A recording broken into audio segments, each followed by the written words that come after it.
السلام علیکم ورحمۃ اللہ وبرکاتہ۔ کیا حال ہے آپ سب کا؟ ٹھیک ہے؟ اللہ تعالیٰ سے دعا ہے اللہ تعالیٰ آپ کو صحت اور عافیت والی زندگی دے اور ایمان کی حالت میں رکھے۔ جیسا کہ آپ کو پتہ ہے ہمارا مثلا جو سورۃ آل عمران ہے ہماری، اس کی 80 آیات جو ہیں وہ کمپلیٹ ہو گئی ہیں۔ تو جیسے کہ پیچھے والی جو 3 آیات تھیں 77 78 اور 79 اور 80، یعنی یہ جو 4 آیات ہیں، ان میں اللہ تبارک و تعالیٰ نے پہلی وہ جو آئی تھی، میں نے مثلا وہ جو میری ویڈیو ان 4 آیات کی اپلوڈ ہوئی ہے، میں نے کہا تھا ان کی تفسیر جو ہے نا، یہ آیتیں اگلی آنے والی آیتوں کے ساتھ ریلیٹڈ ہیں، تو اس لیے ان کا جو تھا وہ خلاصہ تھوڑا سا کم کیا تھا، اس کی تفسیر کم بیان کی تھی۔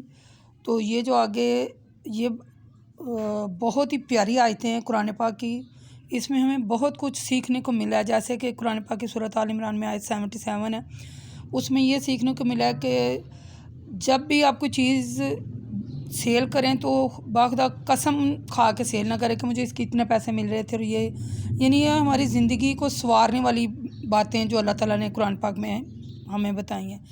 اس کے آگے جو آیتیں تھیں وہ 78 اور 79 جو ہیں اور 80 کے، یعنی کہ یہ جو لوگ تھے پہلے انہوں نے حضرت عزیر علیہ السلام کو بنایا ہوا تھا اپنا رب، اور پھر جو عیسائی تھے انہوں نے حضرت عیسیٰ علیہ السلام کو، ایسے ہی بعض جو لوگ تھے انہوں نے علماء کو، اور انشاءاللہ ان آیات میں آگے اس کا ذکر ہوگا۔ تو اسی کے ریلیٹڈ یہ آیات تھیں، اس کی تفسیر تھوڑی سی کم کی تھی کیونکہ ان کا تعلق پچھلے والی آیتوں سے تھا، تو اس لیے اس میں یعنی آگے ہم اب شروع کرنے لگے ہیں۔ سورۃ آل عمران کی آیت نمبر 81 ہے اور 82 ہے۔ 81 ہے آ جائیے، تھوڑی سی لمبی ہے، اور 82 جو ہے یہ بالکل شارٹ ہے، تو یہ ہم اکٹھی پڑھیں گے۔ تو اللہ تعالیٰ سے دعا ہے اللہ پاک ہمیں صحیح پڑھنے اور اس کو سمجھنے اور اس پر عمل کرنے والا بنا دے۔ اعوذ باللہ السمیع العلیم من الشیطان الرجیم من ہمزہ ونفخہ ونفثہ، بسم اللہ الرحمن الرحیم۔ آیت نمبر 81 ہے، وَإِذْ أَخَذَ اللَّهُ مِيثَاقَ النَّبِيِّينَ لَمَّا آتَيْتُكُم مِّن کِتَابٍ وَحِکْمَةٍ ثُمَّ، یعنی اور وہ وقت یاد کرو جب اللہ تعالیٰ نے نبیوں سے عہد لیا۔ اب آپ اس کا ترجمہ ذرا غور سے سنیے گا۔ اور وہ وقت یاد کرو جب اللہ نے نبیوں سے عہد لیا، یعنی جب اللہ نے تمام انبیاء کو جمع کیا اور ان سے فرمایا کہ جب میں تم کو کتاب اور حکمت دے دوں تو پھر تمہارے پاس کوئی ایسا رسول آئے جو اس کی کتاب کی جو تمہارے پاس ہے تصدیق کرے۔ قال اقررتم، یعنی کہ جو اس کی تصدیق کرے کہ تم ضرور اس پر ایمان لانا ہوگا اور اس کی مدد کرنی ہوگی۔ پھر اللہ تعالیٰ نے فرمایا تم اقرار کرتے ہو، قال اقررتم، ٹھیک ہے؟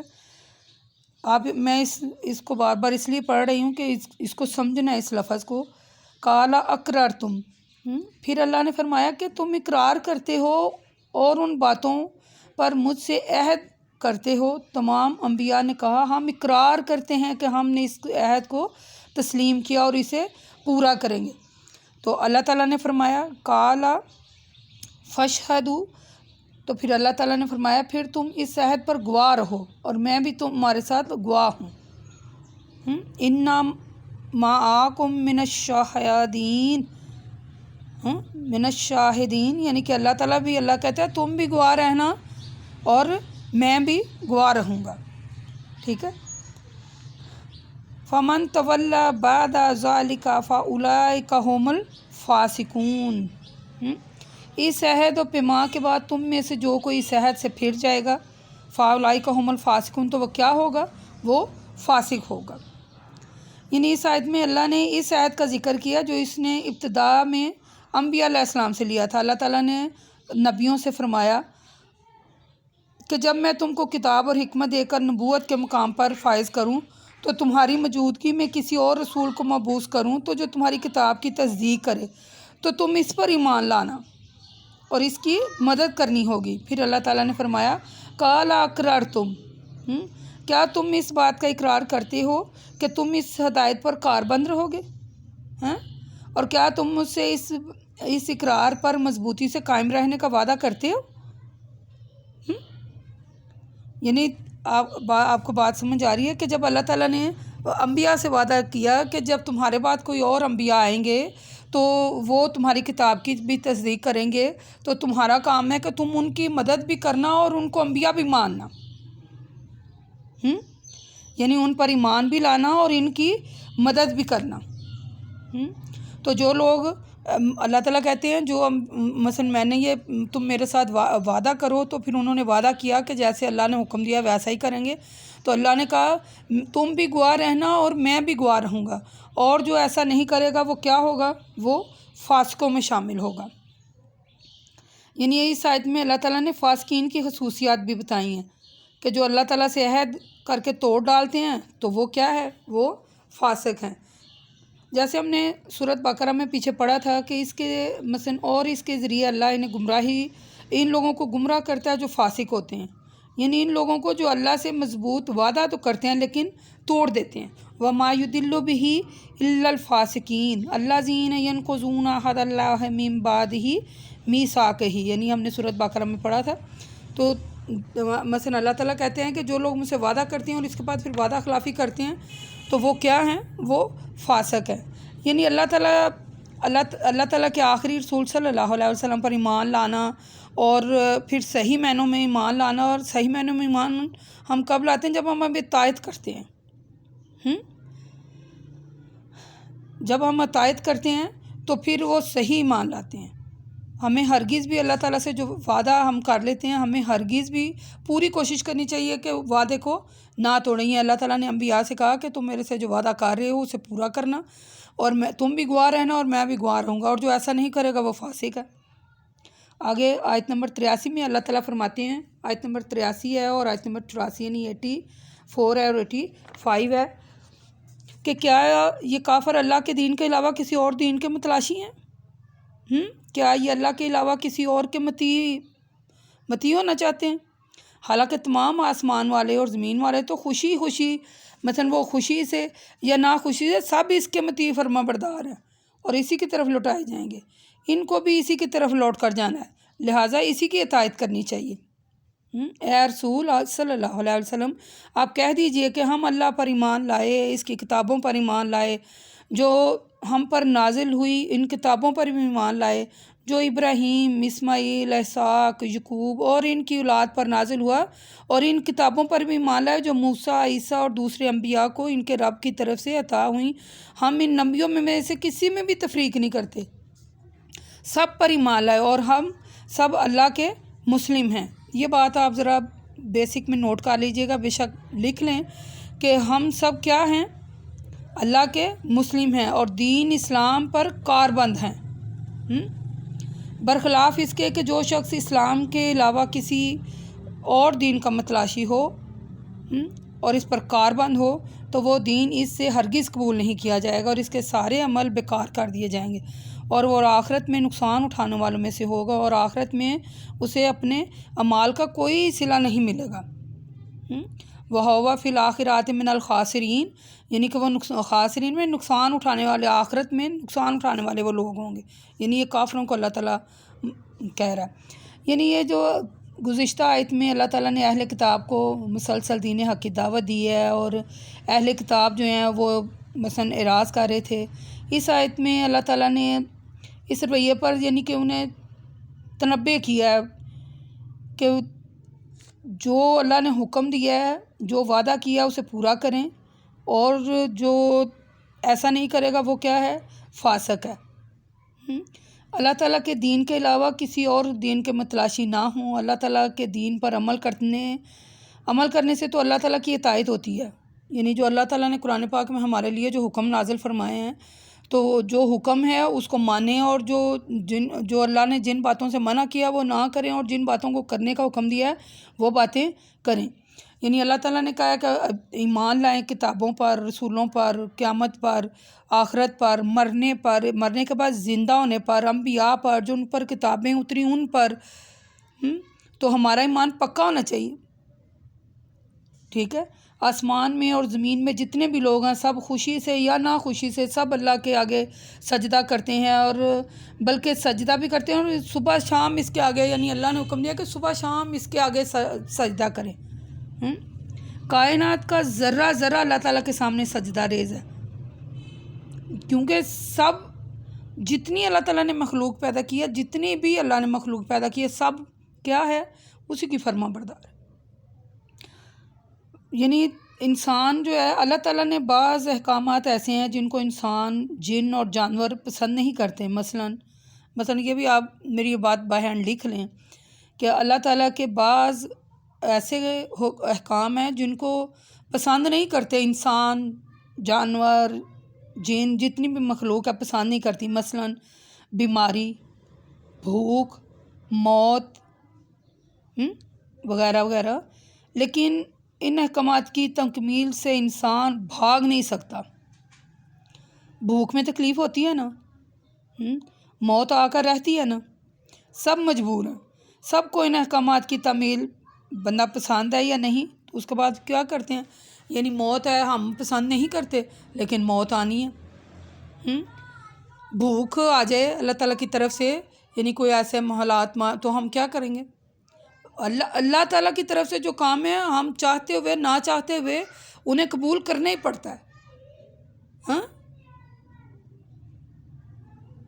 کیا ہونا چاہیے اس بارے میں؟ قبول کرنا پڑتا ہے نا۔ بیماری ہو، انسان بیمار ہو جائے تو اللہ نے جب شفا دینی ہے تب بھی شفا ہونی ہے کہ نہیں؟ اللہ نے ہمارے لیے جتنی تکلیف، جتنی مصیبت، اللہ تعالیٰ کہتے ہیں میں انسان کو اس کی برداشت سے زیادہ تکلیف نہیں دیتا، لیکن جب انسان کو تکلیف آئے تو وہ کیا کرتا ہے؟ کبھی ادھر بھاگتا ہے، ادھر بھاگتا ہے، ادھر، لیکن جب تک اللہ کا حکم نہیں ہونا کسی بھی دوائی میں شفا نہیں ہونی۔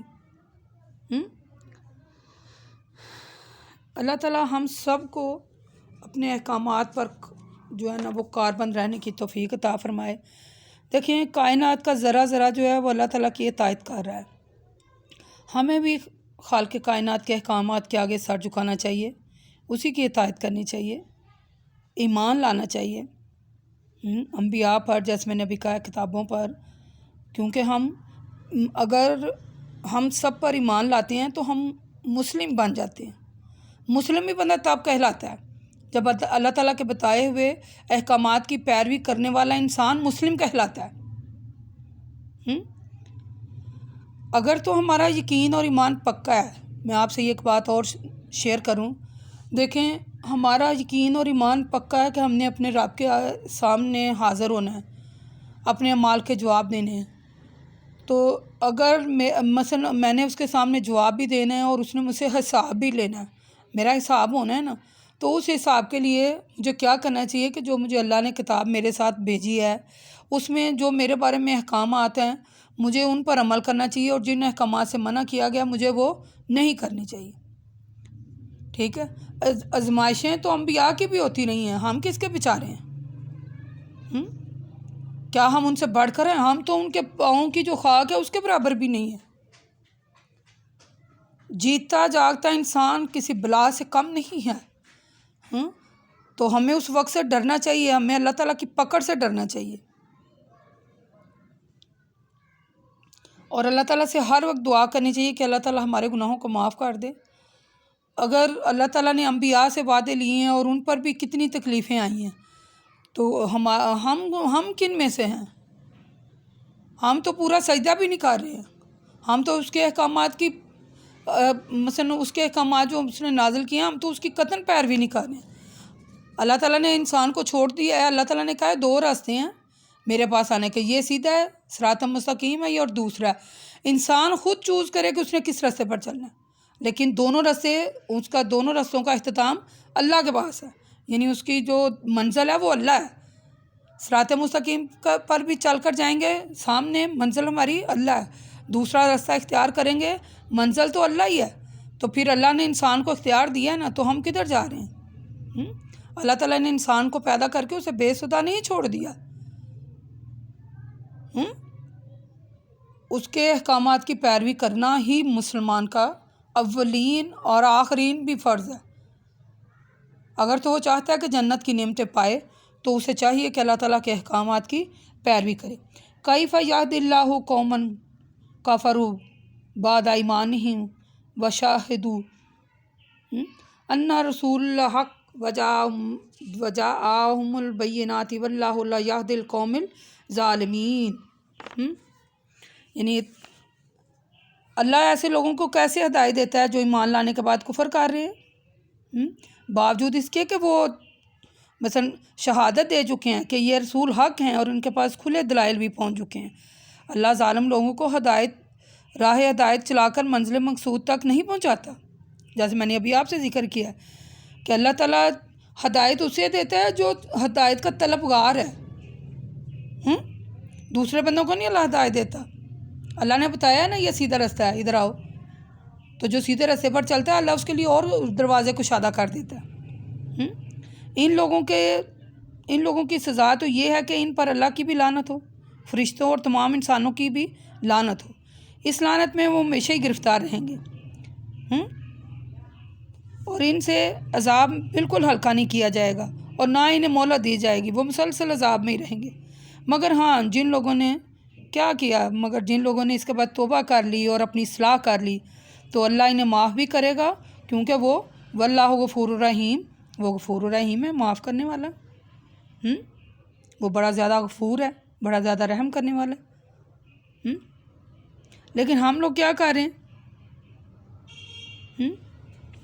مثلا میں اس کے بارے میں حضرت عبداللہ بن عباس رضی اللہ تعالیٰ عنہ کہتے ہیں، انصار میں سے ایک شخص نے اسلام قبول کیا، پھر مرتد ہو گیا اور مشرکین سے جا ملا، پھر وہ نادم ہوا، مثلا وہ پریشان ہوا، وہ اپنے کیے پر شرمندہ تھا۔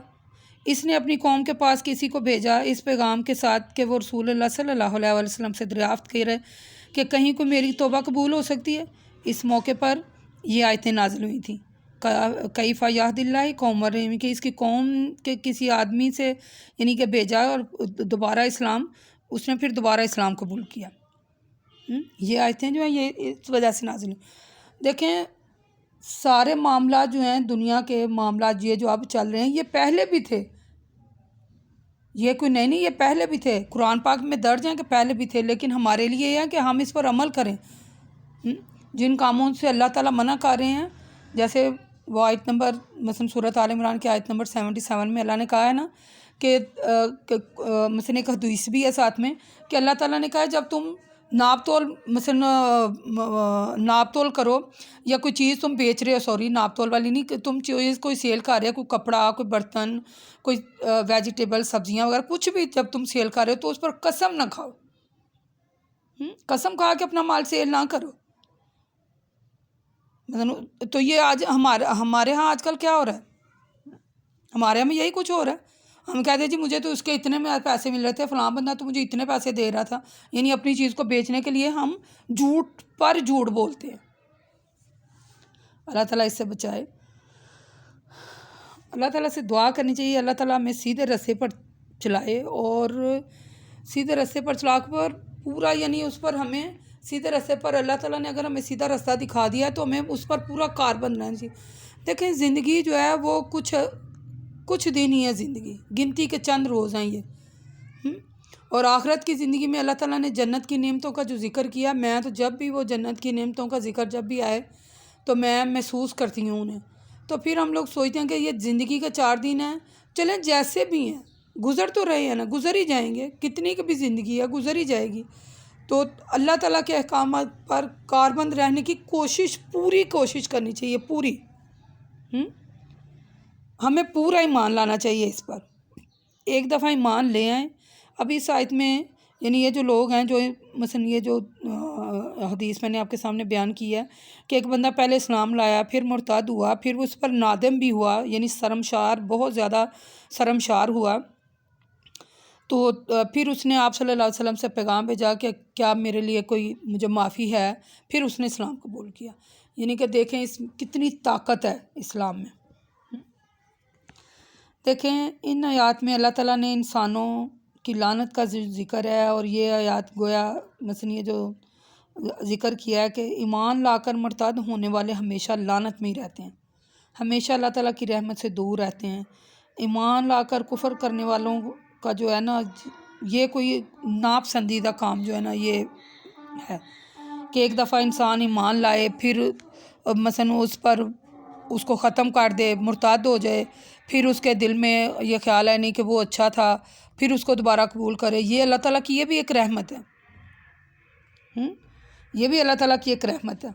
اس کے بارے میں اور بھی اللہ تعالیٰ نے مثلا مختلف صورتوں میں آیتیں بیان کی ہیں۔ انشاءاللہ ہم آگے چل کر یہ ساری آگے جو آیتیں ہیں یہ انہی کے متعلقہ ہیں، تو ہمیں یہ جو میں نے ابھی آپ کو آیتیں پڑھ کے سنائی ہیں، اس کا جو لب الباب ہے یہ کہ ایمان لانے کے بعد کفر نہیں کرنا چاہیے۔ کفر، شرک یا کوئی بھی کسی قسم کا جو گناہ ہے اتفاقاً نہ ہو جائے تو فوراً توبہ کر لینی، لیکن اللہ تعالیٰ سے یعنی کہ اگر ہو جاتا ہے تو فوری توبہ کرے، مغفرت اللہ تعالیٰ سے طلب کرے اور مغفرت کا امیدوار رہے، کیونکہ وہ ہمیں معاف بھی کرنے والا، لیکن اپنی زندگی کو صحیح گزارنے کی کوشش کرے، صحیح اللہ تعالیٰ کے قانون پر کاربند رہے۔ اور ہماری اللہ تعالیٰ سے دعا ہے یا اللہ پاک ہمیں اپنے احکامات پر چلنے کی صحیح توفیق دے اور اس پر کاربند رہنے کی طاقت اور ہمت دے۔ وما الینا الا البلاغ المبین وقولوا قولی ھذا استغفر اللہ۔ السلام علیکم ورحمۃ اللہ وبرکاتہ۔